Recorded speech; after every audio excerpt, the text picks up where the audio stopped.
My name is Venus Tritasavit. I'm 36 years old. Today is January 10th, 2013, 14. 2014. And I'm in San Francisco at the Ingleside Branch Library. I'm here with my husband, Pira.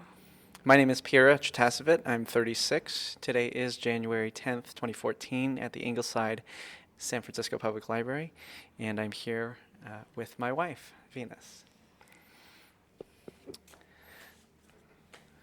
Well, honey, today is a very special day, and thanks for the courage to tell our story together. Today marks 6 months since we had our baby girl, Via Jaye, and before we even go into that particular day, I would love for you, as best as you could, to share about what you remember about the anticipation of our little girl 6 months ago and a little bit before then. What do you remember? I remembered being excited about being pregnant and having our second child. I would swim a couple times a week, and I would feel the baby floating inside of me. And ironically, when I swam, I didn't feel pregnant, but I knew that the baby was in me, sitting in a sack of water, so it felt special to be floating together. Mm-hmm. She loved pizza and bread with cheese and chocolate. So those were some of my favorite snacks during my pregnancy. Yeah. Our son, Zeke, was looking forward to being a big brother as well. And what do you remember about him as he's 2.5 now, but telling him, teaching him about becoming a big brother? He couldn't wait to hold her and to kiss her and to pat her. We read books about how little babies are, and he knew that babies would cry and they would demand food and they would be loud, and he was ready for all of that, and he was ready to do his part as a big brother to care for her and to hold her. Yeah, yeah. And he is an awesome big brother. Around week 20, something happened, and talk a little bit about that experience that we walked through together. At week 20, we went in for an ultrasound, and we were super excited about finding out the gender of our baby. With Zeke, we did not, and so it was a whole new feeling for us to be able to come home with the information ready.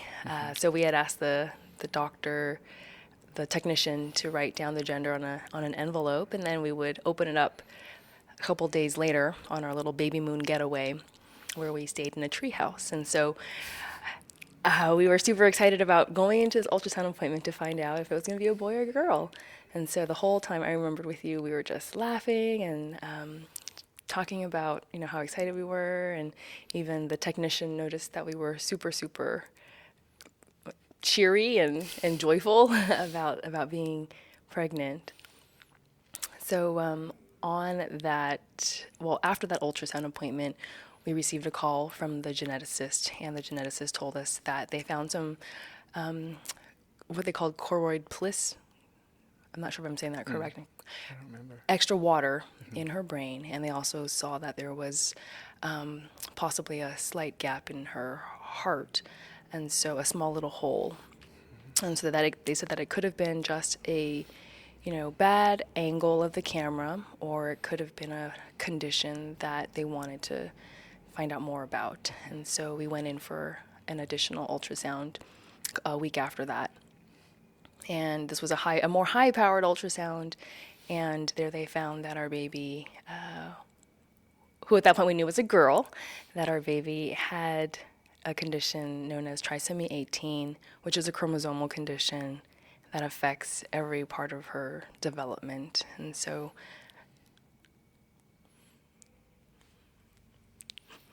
It's okay.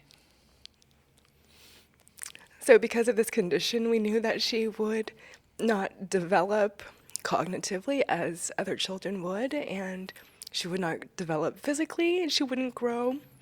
We learned that she probably wouldn't ever walk. She might not ever speak, and the most shocking part of the diagnosis was that she would probably have a shortened lifespan. So we learned that the average lifespan for kids with trisomy 18 was a year. Oftentimes, these children would live days, hours, and then oftentimes, they would not make it to full term.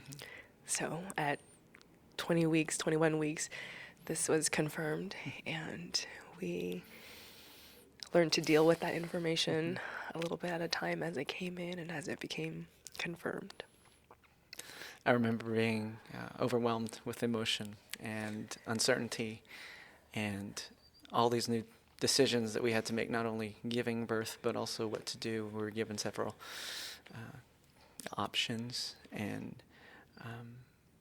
we made a decision together to give our daughter a fighting chance at living as long as she could. And at the time, we were playing around with names. Again, with our son, Ezekiel, we didn't give him a name because we didn't know if he'd be a boy or a girl. And we had names ready for when he popped out. But for this time around, talk a little bit about the name that we did give our daughter and how that came to be. Before Via Jaye was born, maybe when she was only about 10 weeks old in utero, our niece and nephew, Cameron and Chloe, were rubbing my belly. And I asked Chloe first, do you think it's a boy or a girl? And she said, it's a girl. And she was absolutely certain that it was a girl. So I asked her, what do you think we should name her then? And without a thought, she said, Sophia. Her name is going to be Sophia. And I said, oh, okay, that's a very nice name. And then I turned to Cameron and I asked him, do you think it's a boy or a girl? And he said, it's a boy. Well, what do you think we should name him then? James. So he was as certain it would be a boy as Chloe was that it was going to be a girl. And he knew for sure that the baby would be called James. So Cameron and Chloe were 6 and 4 at that time. And so I said, well, let's call the baby Sophia James for now, and we will probably come up with a different name later on. Well, until I found out that Sophia and James were characters in a cartoon, Sophia the First. And at that point, I absolutely could not believe that we could possibly name our baby after cartoon characters. But, since I had promised them that we'd call the baby Sophia James, for now, we continue to refer to the baby as Sophia James. And over time, that name just kind of stuck, and we started to love our Sophia James more and more. And it grew on us. Yes, even though we did not know whether it was a boy or girl, we continued using the full name. And then after we found out that it was a girl, we named the baby Via Jaye. So after different variations, we did arrive at Via Jaye. And soon after, my mom and my dad talked about possible Chinese names for her, and they had decided to give her the name Ling, which means spirit, and they wanted to name her after the Spirit of God, the Holy Spirit. And after Via Jaye was born, we found out, about 3 weeks afterward, that the name Via means flame. We had just shortened it from Sophia. We hadn't thought about the meaning of Via itself, but a flame is often used to represent the Holy Spirit of the Bible. And so we just thought it was just amazing that our little girl had been named, even before we had known anything about her. She had been named appropriately even before we knew she would be a girl or a boy. And so many different people, my niece and nephew, my parents, and us, had all come to the same meaning, the same name, but from totally different ways. And so I think it was just an affirmation to us that our little girl, though we did not get to meet her and talk with her and know her personality, that she has been known. And her life had been planned out, and she has always been loved.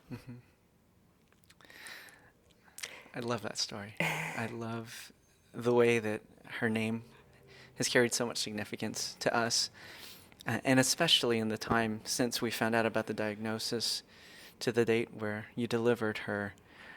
What difference did it make to have a name for the baby versus the first time around not knowing even the gender? What difference did that make for you?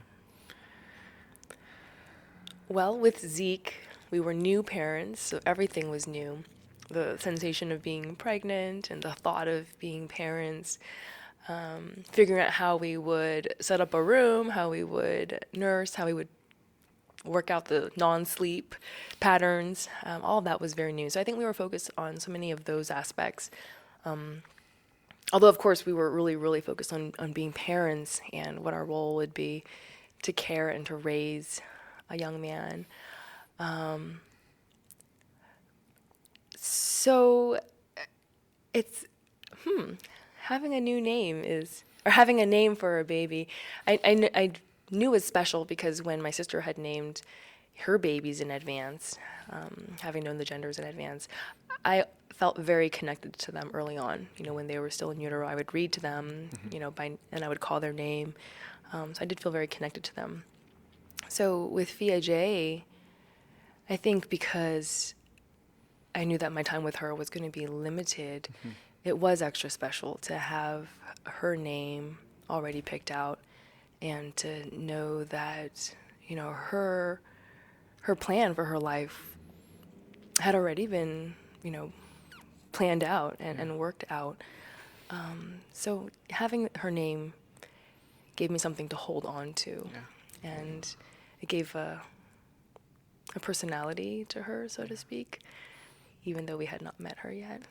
I agree. I feel like having a name for those 20 weeks or so, we were able to talk to her personally, not generally. And I know that it seemed like a silly name at first, and then it just grew on us. And even to this day, Zeke remembers her name and says she's in heaven. And maybe before we even talk about the day of the delivery, I know you wrote the poem, and maybe this would be a good time to talk about that or to share about the poem that you wrote in honor of Via Jaye. Sure. The poem that I wrote for her after her birth is named, and it speaks specifically about her Chinese name, which is Ling. Limited in capacity, bound by expectations, weak, fragile, finite. Seen as a shell, by some confined to walls, by others filled with treasure. Echoing not waves of the sea, but mighty wind and consuming fire, enabled and empowered. From the foundations of the earth, chosen, marked, owned, purposed for eternity. Promise sealed, deposit made, guaranteed of what is to come. Named after the one with whom freedom lives. Immortality, life revealed, now unveiled, reflecting glory, not ever increasing, completed. Thanks for sharing that, honey. I love that. So your birthday was on July 8th, and Via Jaye's expected due date was July 14th in 2013. So we went to go celebrate your birthday with some Ghirardelli chocolates and a family day, which was awesome. And you got to have a nice time with some girls from the church, and they celebrated your birthday that night. But the next couple of days, things picked up. And talk a little bit about what you remember the next day, the Tuesday, and then ultimately the Wednesday when we went into the hospital.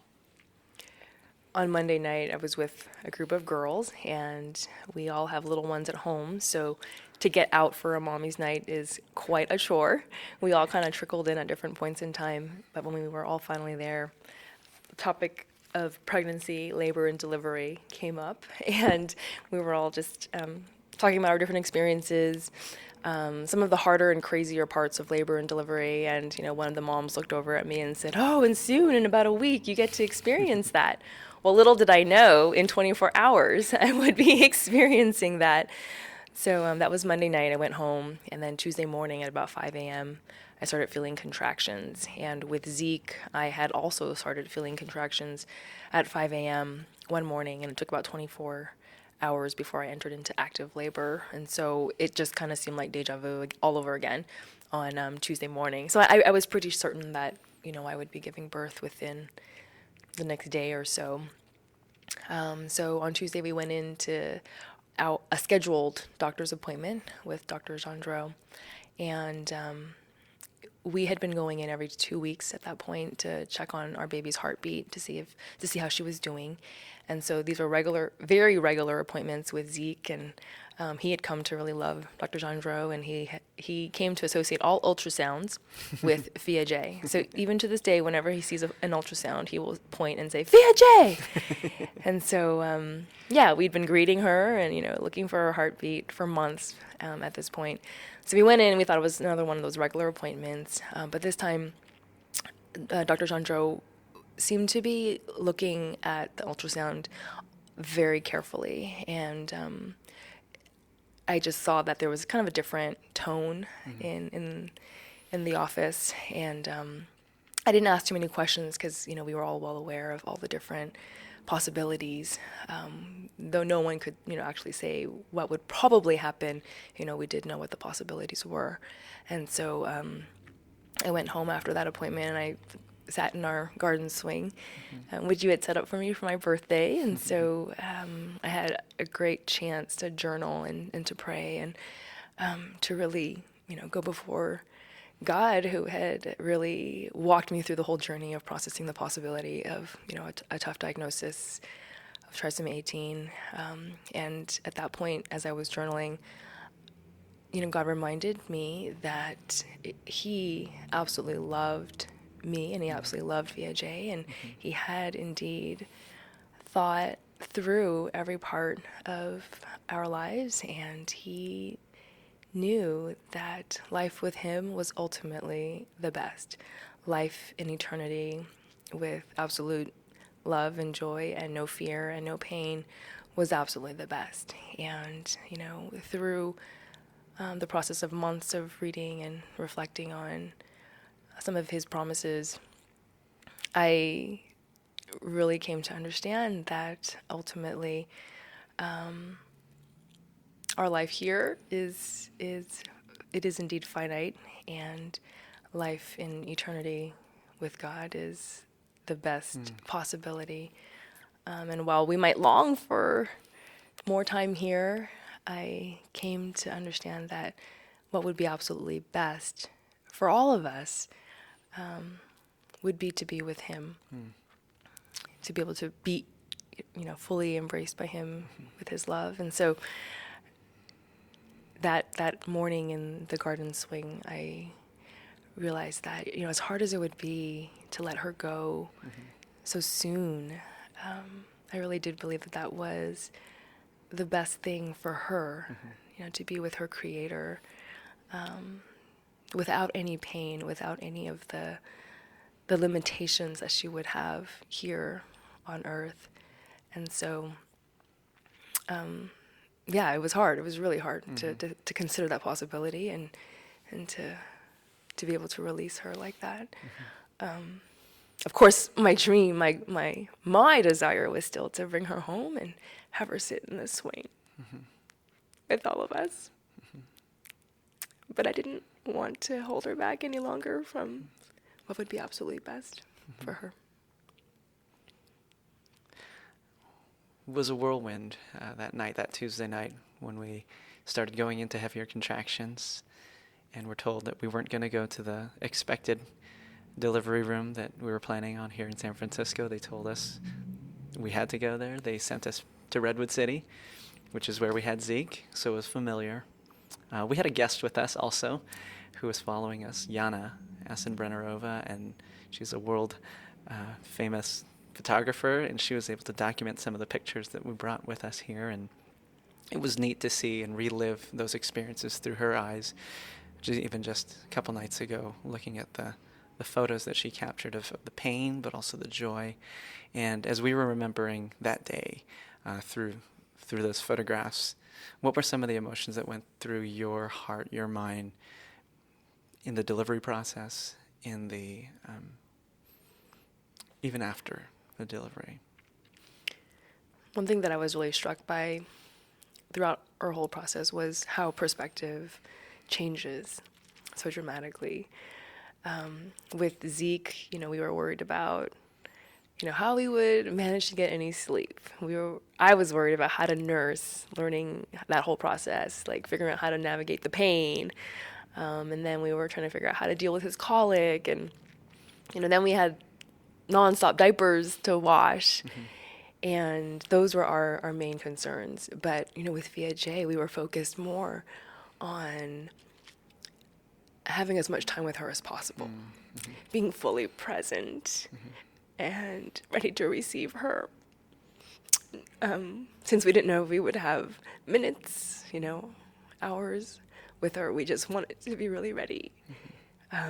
So our thought was not at all about how to decorate her room or how we would get enough sleep, or any of that. And so my perspective had changed dramatically from, I guess, the typical thoughts of parents, to thoughts of life and death.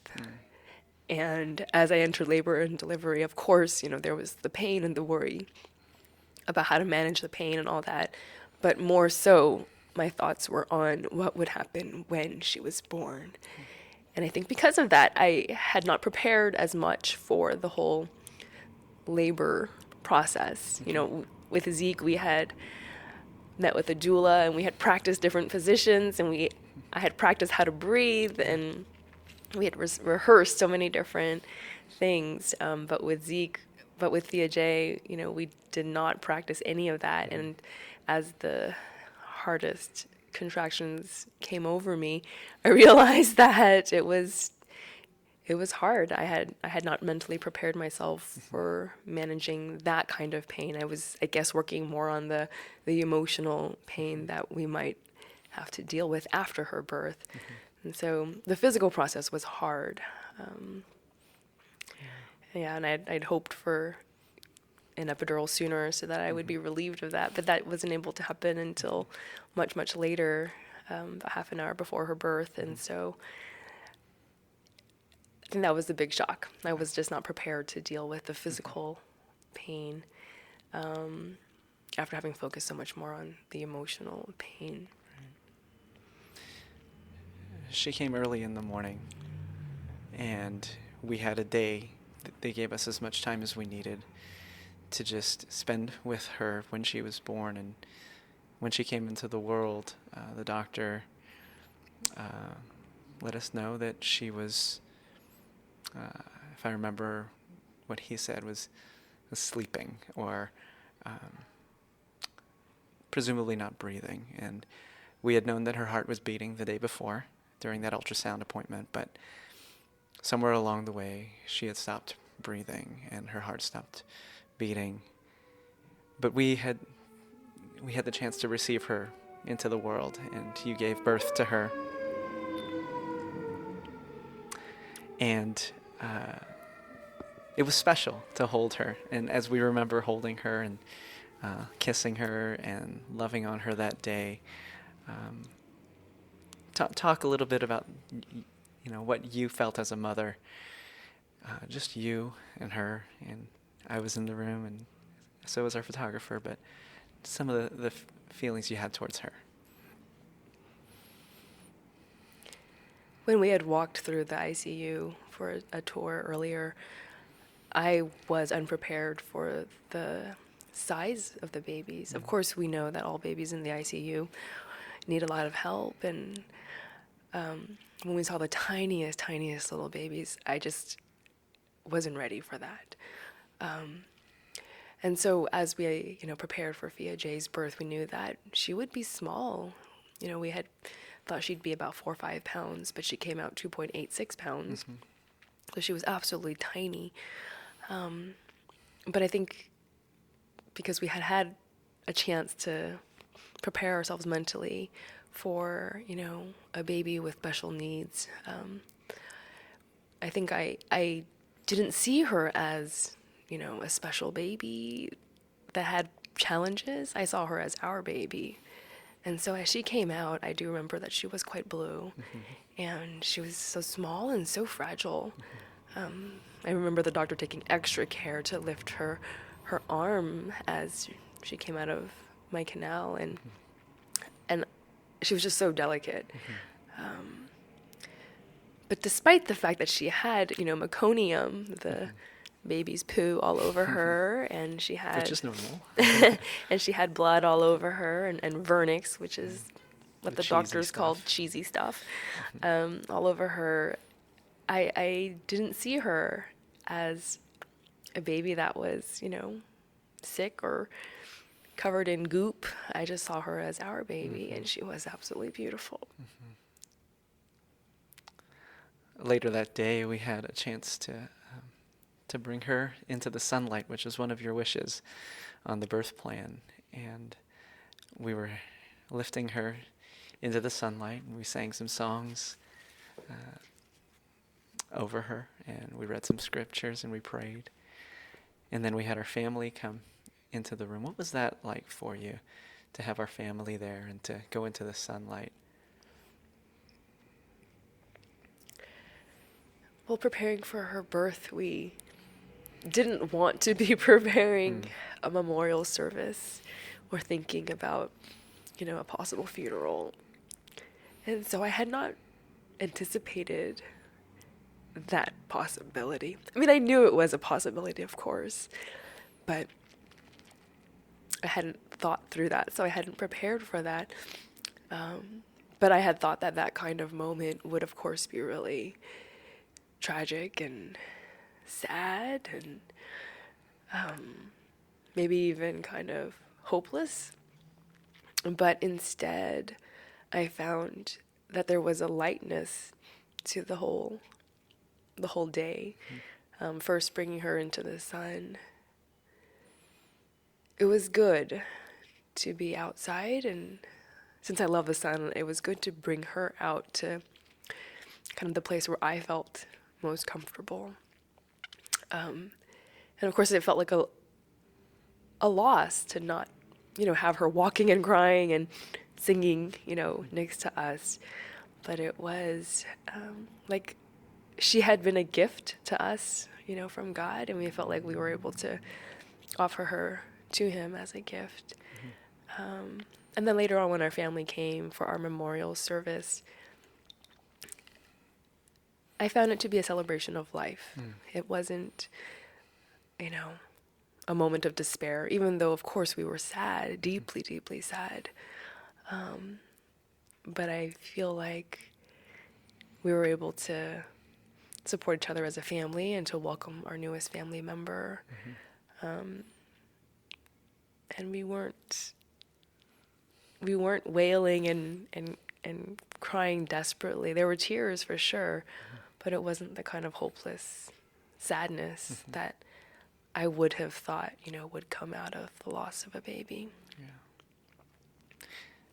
Chloe and Cameron came into the room later in the day with Grandma and Grandpa, Gung and Pawpaw, and they brought this little pink monkey with a little pink bow tie. And talk a little bit about why this is a special toy for us. Well, actually, Yi brought this. So Via Jaye's auntie had picked this one out for her and brought it along to the hospital. And it was extra special because Via Jaye had been wearing a little bow all day long. I had brought along an outfit for her, and she was too small for anything that I had prepared for her. But I was able to put the bow on her by tightening it a little bit in the back. And so this little pink monkey also had a pink bow in her hair, and she looked so much like Via Jaye. And so even now, when Zeke sees this monkey, he's reminded of her. And when he sees pictures of Via Jaye on the wall, he sees the bow, and he knows that it's her. I love, I'll just take a quick tangent here, but that Vicky, your sister, Yi, she shares a birthday with our son Zeke, their birthday buddies, but also the day that Via Jaye was born, 2 days after your birthday, but also happening to be Cameron's birthday, their birthday buddies. So we're connected on calendars forever. Yes. And I think there's something beyond coincidence in that we can always celebrate her birthday when we celebrate Cameron's birthdays. Since the 6 months have passed between, it's been a grieving process for us, but also in helping others understand what we've been going through. What are some thoughts in the months since that we've said goodbye to our daughter, or see you later, if you will? What are just some of the things that you've learned in this time? I've learned that God promises us not that we will have an easy life or a simple life or a prosperous life, but he does promise that he will walk with us through any aspect of our lives. And so even in this unbearable season of life, I have experienced deep hope and peace. When we first found out, what trisomy 18 was, I screamed. I read about it online, and I could not believe that a baby could die in 1 year. Mm-hmm. And then when I read that a baby could die in hours, mm-hmm. I just couldn't believe it. And I couldn't imagine losing a baby like that. And I couldn't even fathom how we would get through a season like that. But, God has definitely given us plenty of promises in his word, telling us about how he is with us through it all, and that he will walk with us, and that life with him is better than life here. And so I definitely feel assured in eternity, and how the thought of eternity is enough to carry me through, this kind of pain. Mm-hmm. And it makes me anticipate heaven even more. Mm-hmm. Of course, I long for the day when I can, be with Jesus in heaven. But now I know that I'll be, in heaven with Jesus and our little girl, mm-hmm. Via Jaye. Yeah. In her honor, just a few weeks or months after, we did a little fundraiser, a Walk for Life, for a local ministry here, the Alpha Pregnancy Center, and it was amazing, the outpouring of love that our family received as we walked with our son and with Via Jaye's memory, and to help with other lives and people who needed a chance to save the children that they were going to have. And it was really special to do that with you as well. We have a little bit more time left, so what other thoughts do you have that you wanted to share? Any urgent thoughts that you really wanted to tell StoryCorps? Well, I want to thank you for being an incredible source of support through, the diagnosis, and through the labor and delivery, and in the months after processing. You were absolutely amazing in caring for me and taking care of me, listening whenever I needed someone to talk through things with, praying with me and comforting me and holding me, and just giving me time to process, giving me the time to, be alone and journal or to pray. And I was definitely assured that, no matter what happened, we would be able to walk through it together. So I am just grateful that I have a husband who cares so deeply about me and about our family. I feel like we're an amazing team, and we're able to make decisions together and take care of our children together, and love each other joyfully, and go through even the hardest season of life, with joy and with peace and with hope. So thank you for walking with me through this, and thank you for carrying me, when I was too sad or too tired to figure things out and go on my own. Thanks, honey. You're an amazing teammate. I can't imagine what it's like for any mom to give birth, period, but especially this special birth that we had together. You have been a champ. You've been a rock. You've been broken and loved. And it's easy to walk with you. It's easy to serve you and to help you where you need. And there are times I don't know how you do it. I absolutely don't. But I'm thrilled to be right there with you, as you do, as we do together, as we remember back, but also as we look forward with hope. Were there any other things you wanted to read or share? Maybe? I'd love to hear your poem. Okay, I'll go ahead and read. 5 minutes. So, should I read this one or the letter that I wrote? Okay. I'll go ahead and read the poem, and then if there's more time, we'll see how it goes. But this was also born out of a journal entry. For Via Jaye Tritasavit, our trisomy 18 princess. Born July 10th, 2013 at 6:08 a.m., Kaiser Redwood City. 2.86 pounds, 14 inches long, 39 weeks and 3 days alive in the womb of Mommy. The sun on your skin as we raised you high in worship to the Son of God, touching the precious flesh of our dear princess. Life swallowed you up whole as Mommy pushed you into the everlasting arms of the Savior. Asleep on earth, alive in eternity, no breath like the breath of God with which you now inhabit the life you now inherit. Sweet little daughter of mine, of ours, though we forfeit the wedding aisle walk, the awkward sex talk, the trauma and drama of your teens, we rejoice because your groom redeems, and not a moment too soon. So 18 had a bonus third.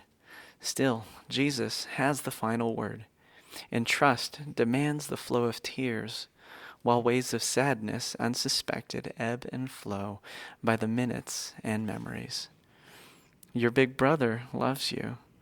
Your mommy and daddy adore you, and for 12 precious hours that were ours to capture our family with you near, a surreal day indeed, where birth and death met with a bittersweet kiss. Twirl, leap, fly, and raise your arms. Laugh, run, dance, in worship and wonder, in wholeness and holiness, in fullness and in faith made sight. The glory of God shines bright into the dimly lit shade of our temporal mortality. My daughter and princess, he is your light, the sun in whom you now radiate with life evermore. Anticipating the day when our family hug is swallowed up in the arms of love himself, and life that truly is life is found in a face-to-face embrace with the lover of our souls. Those were poems that we shared with our loved ones as we sent out the notice, and usually we send out birth notices or celebrations, but when we had a chance to tell others about her birth, but also her passing, it was important for us to share that there was hope in the midst of it all. We knew that there would be grief and mourning, and we weren't denying that. But of all the photos that we brought here today, and even with Zeke kissing her and having the chance to announce to the world that this is our daughter, not was, but is, and to give her to Jesus right away, and to also give to others the news of who she is. I'm hoping that others are going to be encouraged by what you've shared today, honey, and what we've been able to experience, that there would be some hope. You are amazing. I love you. I look forward to thousands more experiences like this as we continue to grow in our marriage and raise our son, and God willing, have more children. Thank you for sharing with us and with StoryCorps from your heart. Thank you so much. I love you too.